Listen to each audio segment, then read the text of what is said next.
Hi, does practice improve performance? Well, what if I told you that you could be like Michael Jordan or Beyonce or somebody that was really amazing at performance because you practiced? I truly believe that what I'm about to share with you will help you understand how practice truly does improve performance. Thanks for joining me.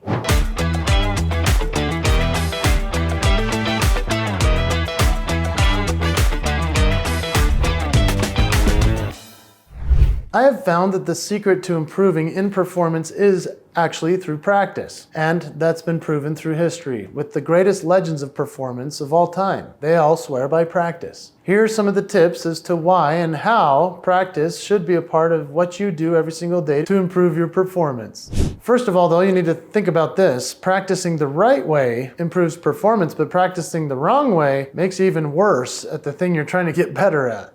So practicing the right way is very important. For an example, I started my career with the Legends in Concert in Las Vegas. I was a Ricky Martin impersonator. If you don't know who Ricky Martin is, look up Ricky Martin Livin' La Vida Loca.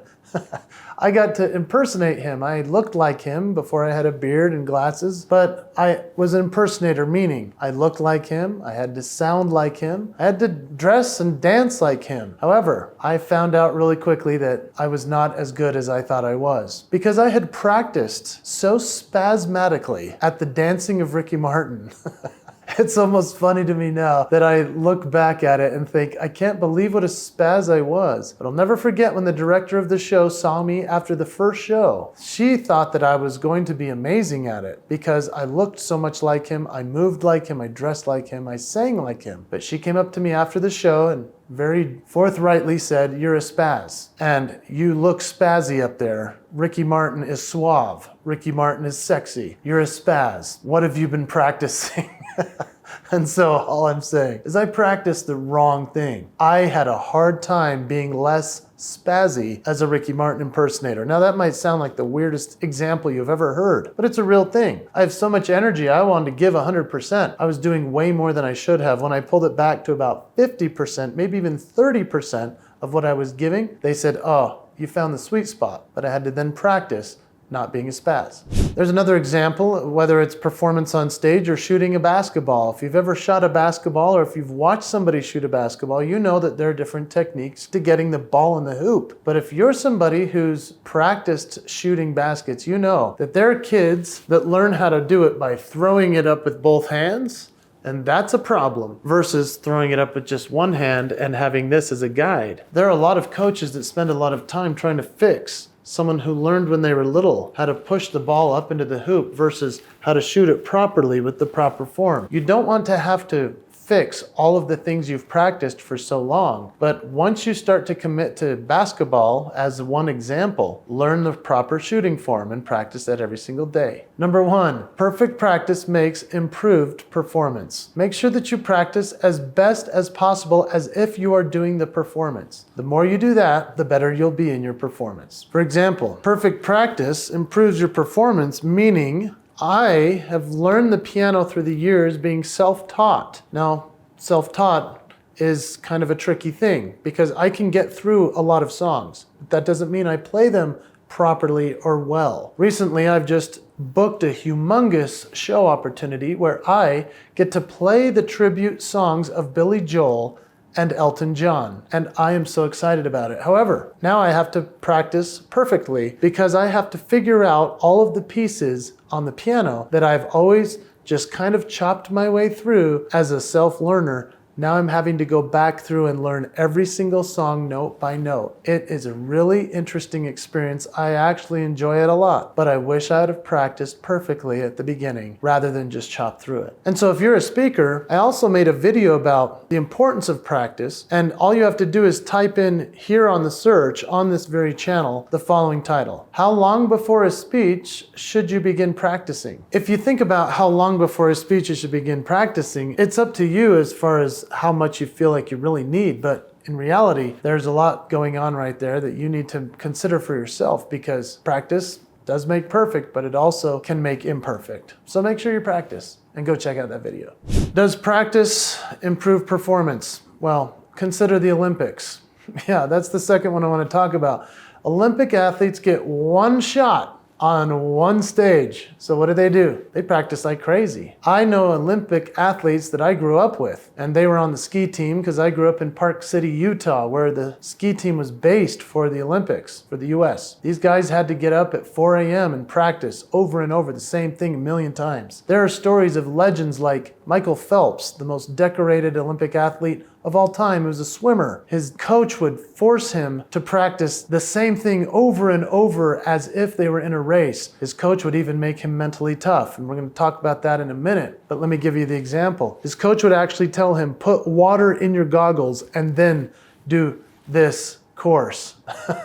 He had to swim back and forth with water in his eyes so that he would do it perfectly, the same stroke every time. And there's a story that actually Michael Phelps dealt with that issue in the Olympics. He would have not won gold if he hadn't practiced this, but he said he came out of the water, his goggles were full of water, and he said, yeah, my goggles filled up with water, but my coach used to make me train that way just in case that ever happened, and he still won gold. That's called cool practice. Number 3, mental edge. When you practice, you have a mental edge over your opponent, even over yourself. And with that Michael Phelps story I just shared, I heard him say that in person. It blew my mind that I got to see a guy at that level that has accomplished so much. But let's talk about mental edge for a minute when it comes to a guy named Tiger Woods. Tiger Woods is considered by many the greatest golfer of all time, and he didn't win the most tournaments of everybody. However, he did have a mental edge, and it was because of his dad. He gives his dad credit because his dad was a crazy man, and Earl Woods was the perfect person to train Tiger. So Earl was a Navy SEAL, and he knew that if he could train his son to have a mental edge over everyone on the course, over anything that could happen, then he would succeed. In fact, when Tiger was little, Earl would laugh at him or yell at him or throw things in the backswing while Tiger was going up to swing. You know, if you've ever watched golf, they make sure everyone's dead silent so nobody gets distracted. Tiger Woods' dad was throwing things at him while he was golfing as a kid. So what happened when he went from an amateur champion to a PGA Tour champion, nothing distracted him, including the entire world collapsing in on him to get his autograph. He was famous. It didn't bother him. He was so focused because his dad gave him the mental edge before he even stepped on that course. They would play games, he would force him, he would torture him, essentially, mentally, in order to get him ready to be the champion he became. It'd also be wise for you to check out a Netflix documentary called The Last Dance. This is the story of Michael Jordan, and considered probably the greatest basketball player of all time, or even athlete of all time. Michael Jordan wasn't just great because of physical nature. This man was crazy in his ability to practice at such a high level that he actually brought everyone up from a different level to the level of 6 championships. It's an amazing story watching what he did, the torture he put his teammates through. Now, maybe you're thinking to yourself, well, I don't want to push that much. Well, Michael Jordan wanted everyone around him to be better, so he pushed them to new levels of greatness through the practices. He would beat players up. They would try to punch him back, and then he could trust them to give them the game-winning shot in the game, such as he did with Steve Kerr. He had to torture Steve in practice in order for Steve to stand up to him, and then came game 6, he passed Steve Kerr the ball, Steve shot the game winner, they won the championship. It all came out of practice. Physical stamina is number 4. I want you to think about your own physical stamina when it comes to your practice, because I love the example of Beyonce Knowles. Her dad was the manager. He was the one that put everything together for Destiny's Child, Beyonce's first group. They were a huge hit. And I remember when I was on a treadmill one time running, I was telling my comedy and my stories and my speech stuff, and I was watching TV, and it showed a story about Beyonce's dad making Destiny's Child all get on treadmills and sprint while singing and doing their choreography. So they would be dancing while they're on the treadmill. True story. And I remember being on the treadmill like, oh, if Beyonce can do it, I can do it. And I'm so grateful for that example, because think of her stamina as a dancer, as a singer, choreographer. Sometimes you just have to get on the treadmill, run, sing, push yourself. But physical stamina is very important when it comes to practice.